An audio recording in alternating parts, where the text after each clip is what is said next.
اس سارے پیرائے میں ہماری توجہ بچوں پر ہوتی ہے، اپنے آپ پر نہیں ہوتی۔ یہ تیسری چیز جو ہماری آنکھوں سے اوجھل ہوتی ہے۔ میں بچے سے یہ تو کہتا ہوں بیٹا موبائل نہ لو، خود موبائل پکڑا ہوا ہے۔ میں بچے سے یہ تو کہتا ہوں کہ پروگرام نہ دیکھو، کمپیوٹر سے دور ہو جاؤ، آپ ہر وقت گیم کھیلتے ہو، خود کھیلتا ہے۔ بچے وہ کرتے ہیں جو دیکھتے ہیں، بچے وہ نہیں کرتے جو انہیں کہا جاتا ہے۔ آپ اگر چاہتے ہیں کہ میرے بچے ٹھیک ہوں تو پہلے مجھے خود ٹھیک ہونا ہوگا۔ ہم سب کی چاہت ہے کہ ہمارے بچے ٹھیک ہوں۔ اگر بچے ٹھیک کرنا چاہتے ہیں تو پہلے خود ٹھیک ہوں۔ آپ آج سورہ کہف کی تلاوت کر کے آئے ہیں، اور 16ویں پارے کے آغاز میں اللہ تعالیٰ نے وہ سیدنا خضر اور موسیٰ علیہ السلام کے واقعے کا کچھ حصہ ذکر کیا ہے۔ وہ جو ایک دیوار گر رہی تھی اور وہ سیدنا خضر اور موسیٰ علیہ السلام نے مل کر اس دیوار کو بنا دیا، وہ کن کی تھی؟ اس دیوار کے نیچے 2 یتیم بچوں کا خزانہ تھا۔ اللہ تعالیٰ نے اس دیوار کو بنانے کے لیے کن کو بھیجا ہے؟ اگر خضر علیہ السلام کو نبی تسلیم کریں کہ وہ واقعی نبی تھے یا نہیں تھے، جو بھی تھا اللہ کے ولی ضرور تھے۔ سیدنا موسیٰ علیہ السلام کنفرم ہے کہ وہ اللہ تعالیٰ کے رسول پیغمبر تھے۔ اللہ نے اس وقت کی برگزیدہ ترین شخصیات کو بھیجا ہے آپ کی اولاد کے مستقبل کو محفوظ کرنے کے لیے، اور قرآن نے ذکر کیا وَكَانَ أَبُوهُمَا صَالِحًا۔ یہ دیوار کیوں بنوائی ہے موسیٰ اور خضر سے؟ اس لیے کہ ان دونوں بچوں کا باپ نیک تھا۔ آپ اپنی زندگی میں اپنے بچوں کے لیے فکر کرتے ہیں، ان کے لیے دوڑ دھوپ کرتے ہیں۔ اللہ تعالیٰ نے والدین کے، والد کے نیک ہونے کی وجہ سے، والد کے جانے کے بعد بچوں کے مستقبل کو تحفظ دلوایا ہے، تو انبیاء کے ہاتھوں سے۔ میں اور آپ اگر چاہتے ہیں کہ بچوں کی تربیت ٹھیک ہو، بچوں کی تربیت کی ذمہ داری صحیح انداز سے میں نبھاؤں، بہترین اس کا حل ہے میں خود نیک بن جاؤں۔ لیکن ہمارے معاشرے میں ایسا بہت کم ہے کہ ہم خود نیک بنیں، ہمارے نیک بننے کی وجہ سے بچے نیک بنے، ایسا کم ہوتا ہے۔ ہماری کوشش یہ ہوتی ہے ہم شتر بے مہار بنیں اور ہمارے بچے ٹھیک ہوں۔ نہیں، ایسا نہیں ہوتا۔ بچوں کی تربیت کے لیے سب سے بہترین طریقہ وہ قولی نہیں ہے، وہ فعلی ہے۔ وہ گفتار سے تعلق نہیں رکھتا، وہ کردار سے تعلق رکھتا ہے۔ ہم بچوں کی تربیت زبان سے کرتے ہیں، یہ کرو، وہ کرو، یہ نہ کرو، وہ نہ کرو۔ آپ کر کے دکھائیں، بچے خود ہی کریں گے۔ اسکولوں کی چھٹیاں بڑھ چکی ہیں۔ پہلے آپ نے بچوں نے 1 جنوری کو اسکول میں جانا تھا، اور اب 9 جنوری کو جانا ہے۔ اب والدین کی ذمہ داری مزید بڑھ چکی ہے۔ پہلے تو چلو تعلیم و تربیت کا جیسا تیسا سلسلہ تعلیمی اداروں میں جاری رہتا ہے، لیکن اب چھٹیاں، ذمہ داری والدین پر ہے۔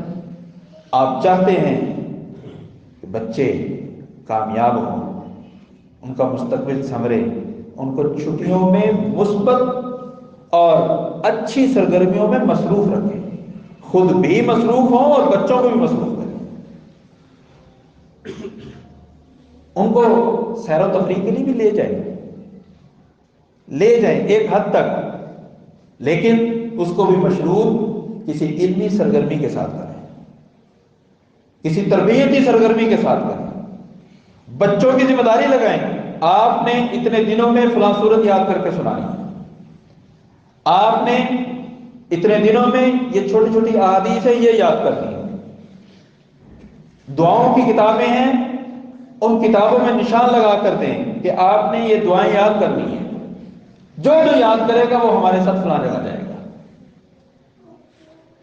ان کو انعام دیں، لیکن کسی علمی تربیتی سرگرمی سے مشروط کریں، ان کو انٹرٹین کریں، لازمی حصہ ہے یہ بھی۔ آپ صلی اللہ علیہ وسلم نے اپنے چھوٹے صحابہ کرام جو ہیں ان کے ساتھ ان کی تربیت کے لیے جو انداز اپنایا، آپ ان کے ساتھ اتنا گھل مل جاتے تھے،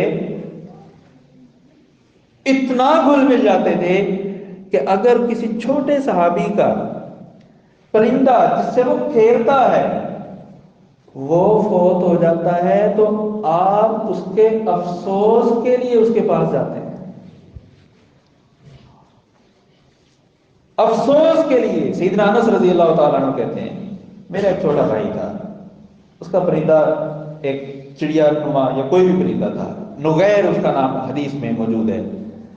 یا ابا حمید ما فعل النغیر، آپ اس کے پاس گئے اس بچے کے پاس اور اسے پوچھا ہے بیٹا کیا ہوا، وہ پرندہ آپ کو چھوڑ کر چلا گیا، دل لگی بھی کی ہے، اس کے دل کو دلاسا بھی دیا ہے، اور جس بچے کو دیکھا یہ باصلاحیت ہے اس کی ذمہ داری بھی لگائی۔ سیدنا زید بن ثابت رضی اللہ تعالیٰ عنہ 13 سال کی عمر ہے، کہا زید تعلم سریانیہ فإنی لا آمن اليہود، زید سریانی زبان سیکھو، سریانی زبان سیکھو، کہ مجھے یہودیوں کے متعلق اطمینان نہیں ہے۔ خط و کتابت کا سلسلہ ان کے ساتھ جاری رہتا ہے اور ان کی طرف سے سریانی زبان میں خطوط آتے ہیں اور یہودی پڑھ کر ہمیں سناتے ہیں کیونکہ زبان انہیں آتی ہے، مجھے ان پر اعتماد نہیں ہے، مانا کچھ سے کچھ کرتے ہیں، لہذا زید زبان سیکھو۔ آگے سے زید بن ثابت رضی اللہ تعالیٰ نے دیکھیے وہ بھی کمال، کہتے ہیں میں نے 15 دنوں میں سریانی مکمل سیکھ لی، advance language course, reading writing listening سب کچھ 15 دنوں میں انہوں نے بھی سیکھ لیا۔ اور یہ وہ صحابی ہیں سیدنا زید بن ثابت رضی اللہ تعالیٰ عنہ جن کی ذمہ داری سیدنا عثمان رضی اللہ تعالیٰ نے لگائی تھی، سیدنا ابوبکر صدیق رضی اللہ تعالیٰ نے پہلے لگائی پھر سیدنا عثمان نے لگائی کہ قرآن پاک کو جمع کرنا ہے۔ ایک صحابی کو دیکھا چھوٹے بچے عمر بن سلمہ رضی اللہ تعالیٰ عنہ، ہم بچوں کی تربیت 10-12 سال کے بعد شروع کرتے ہیں جب سمجھدار ہو جائے۔ نبی صلی اللہ علیہ وسلم بچوں کی تربیت بچپن میں کرتے ہیں، اس کو بڑا ہونے سے پہلے سب کو سکھا دیا جائے۔ یہ ہماری تربیت اور رسول اللہ صلی اللہ علیہ وسلم کی تربیت میں فرق ہے۔ ہم 10-12 سال تک بچے کو کچھ کہتے ہیں چھوٹا ہے کھیلنے دو، کھیلنے کیوں مانا ہے۔ عمر بن سلمہ رضی اللہ تعالیٰ اپنے خاندان کے امام ہیں اور خود بیان کرتے ہیں، کہتے ہیں کہ فتح مکہ سے پہلے تک جزیرہ عرب کے مختلف قبائل اور خاندان انتظار کر رہے تھے کہ اگر یہ نبی صلی اللہ علیہ وسلم سچا نبی ہے تو مکہ کو فتح کرے گا، اگر یہ سچا ہے۔ جیسے ہی مکہ فتح ہوتا ہے لوگ دھڑا دھڑ اسلام قبول کرنا شروع کرتے ہیں، اور اس چیز کا ذکر سورہ نصر میں ہے، وَرَأَيْتَ النَّاسَ يَدْخُلُونَ فِي دِينِ اللَّهِ أَفْوَاجًا۔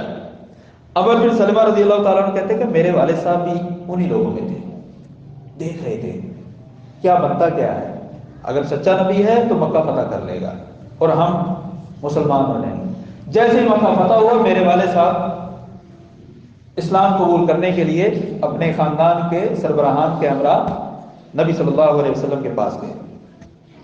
کہتے ہیں جب واپس آئے تو انہوں نے کہا جی ہاں آپ نے فرمایا کہ نمازیں بھی پڑھنی ہیں اور جو قرآن پاک نازل ہوتا ہے وہ اس نماز میں پڑھنا ہے. تو کہنے لگے قرآن کس کو یاد ہے؟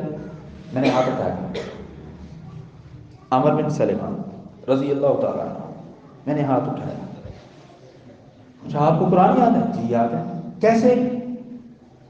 آپ لوگ انتظار کرتے تھے، میں آنے جانے والے قافلوں سے پوچھا کرتا تھا وہ جو نبی آیا ہے اس کا وہ کیا کہتا کیا ہے.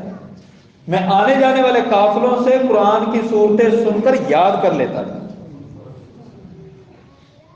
ایک بار پھر سبحان اللہ کہیے گا جب میں اس کی عمر بتاؤں گا. عمر ہے 7 سال.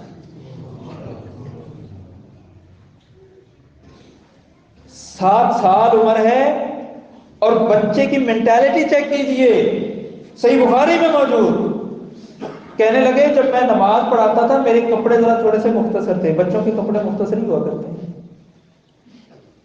بچوں کے کپڑے تو کھیلنے والے کہتے میرے کپڑے مختصر تھے.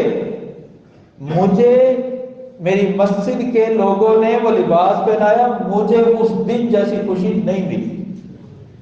وہ لباس جو بچے کو ملا. مینٹیلٹی چیک کریں کہ بچپنا موجود ہے کہ ایک سوٹ ملنے پر اتنی خوشی ہو رہی ہے، لیکن بچپنے کے ساتھ ساتھ ذہنی افق اتنا روشن اور چمکدار ہے کہ اپنے والدین سے بھی پہلے، اپنے خنبے قبیلے سے بھی پہلے جو آنے جانے والے قافلے ہیں ان سے قرآن سنتے ہیں کہ وہ جو نیا نبی آیا ہے، نبوت کا مدعی ہے صلی اللہ علیہ وسلم، وہ کہتا کیا ہے، اس کی تعلیمات کیا ہیں، اور یاد کر رہے ہیں.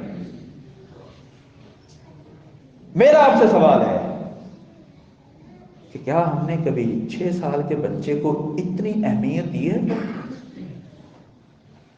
عامر بن سلمہ رضی اللہ تعالیٰ عنہ اپنے خاندان کے، اپنے قلبے کے، اپنے قبیلے کے امام ہیں. ایک عورت نے کہا تھا غضوا عنا استقاریکم، اپنے امام کے کپڑے تو پورے کر لو. ایک عورت نے کہا تھا. اتنا چھوٹا، ذہنی افق کتنا روشن اور چمکدار. بچوں کو اگنور مت کریں، بچوں کو اہمیت دیں.